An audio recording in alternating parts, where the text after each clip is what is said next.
So today we're going to go over a technique on how to make drums like Dibia. And for the uninitiated, Dibia is a beat maker from LA, and he's known for his gritty sampling and the super loose feel that he gets with his drums from using the 303 or the 404. But we're going to try to do it without either of those pieces of gear. Let's do it.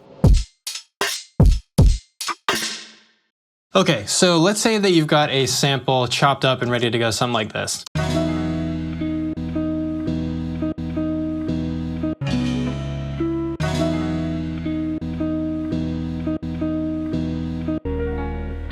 Just begging for those drums. For beats that use this kind of technique, I'd recommend that you stay somewhere between 80 and 90 BPM, which is slow enough that you have that flexibility to create a looser feel. But, you know, there's no set in stone rules. First thing we got to do is assemble some drum sounds. I've already gone ahead and found some sounds that I like.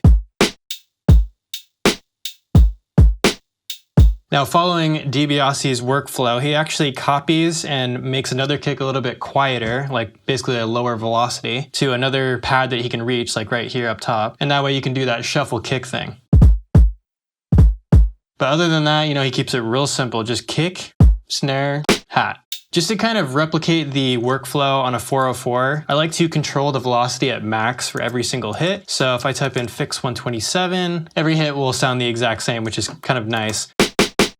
The other thing I like to do is keep the drums mono because Dibia does that as well. And that's all the prep work we kind of need to do right now. So here's where it kind of gets interesting. I'm going to record a drum loop with these sounds, and I'm not going to use the metronome though. I'm just going to let this loop play and we're going to play along with it. And we're going to stick with whatever we get, no matter how bad it sounds.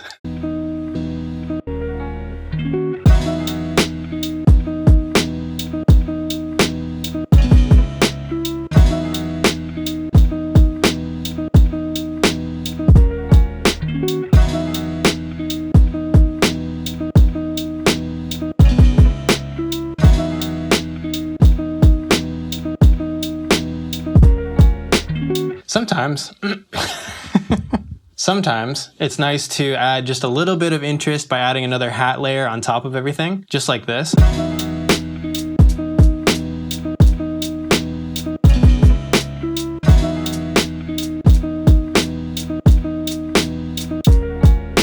And you can hear it's really loose and not quantized at all, and that's exactly what we want. So the next step in the process is that he likes to add some Cassette Hiss. So I have this plugin called Tape Cassette 2, which is a free one that you can use. Now I recommend turning this IR, this impulse response, off unless you want that really super lo-fi sound.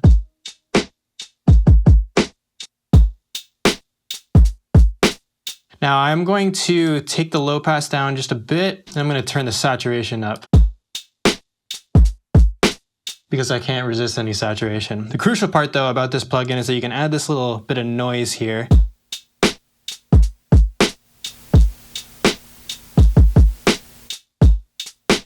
But don't go overboard right now. Just keep it, you know, somewhere around -40 will be plenty, because we're gonna end up compressing the drums a little bit down the road, and then the noise will become way bigger part of the picture, because right now you can almost barely hear it. The next step that we need to do is record this rack onto a new track. So we'll call this Resample.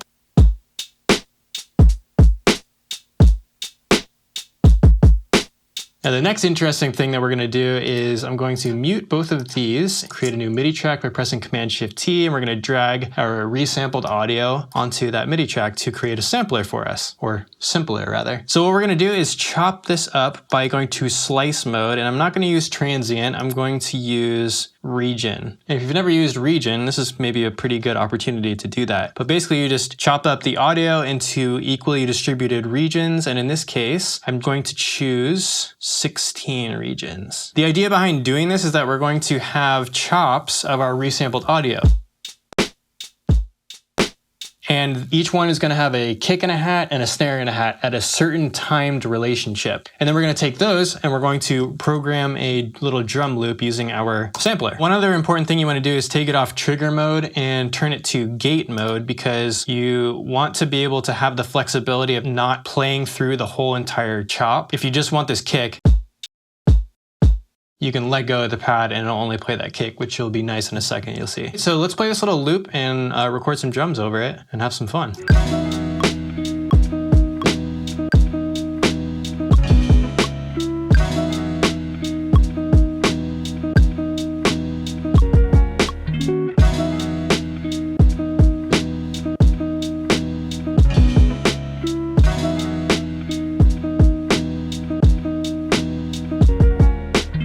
I've actually put some thought into why it's different to do it this way than to just edit the MIDI notes and move them around where you want. And it's because you cement those relationships between the kick in the hat and the snare in the hat in place, and then you just play them in earlier or later as a group with the finger drumming, which gives it even more of a different feel. You can kind of make it as loose as you want it to. The other cool part is that it cements the tape hiss sound for as long as you hold the pad down. So when we get to the next step, which is actually adding the magic sauce, the compression, you'll hear the tape hiss coming in and out. Now, since we don't have a 303 or a 404 right in front of us, I actually do have one sitting right over there. Well, let's just pretend like I don't for a second. Now, how can we do this without either of those? What you can try, if you're in Ableton, is you can download a free audio effect track called SP303 Vinyl Sim by Quasi. I'm not really sure how to pronounce that. He or she has gone through and tried to recreate the sound, and it sounds something like this. Check it out.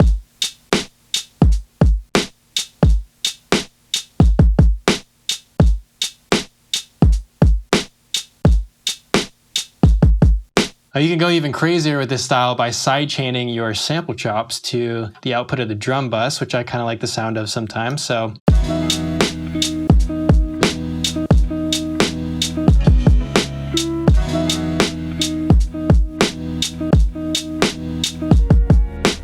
now, if you're not in Ableton, you have a couple of alternatives that you can use. One of them is you can use the Koala app, which has kind of a cool compression sound in itself. If you haven't seen my video on how to use the Koala app, you should definitely check it out. It's really fun to use. The other thing that you can do is use a plugin called Wolf Compressor, which I think is partly modeled from the 303 compression, although it's not free. So you got some options here. Now, just out of curiosity, I do have a 404 sitting right here. Why don't we just take a listen to see what the compression sounds like with these drums in it?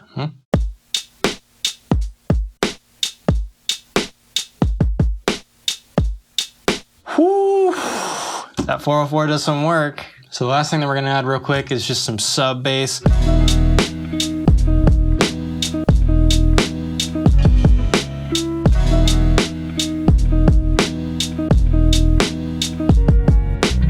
And that's kind of the whole beat. Obviously, this isn't the only way that he does his drums, but I did find that this was kind of an interesting procedure that gives you some unique results. And if that's kind of what you're looking for, definitely give this a shot. I hope you guys enjoyed getting loose with it today. And I would love to know, as always, what you guys think about this workflow down in the comments below, or if you've come across an interesting workflow yourself that you've incorporated into your own music, let me know. I would love to try it out. And until next time, have a great week and make lots of music. Peace.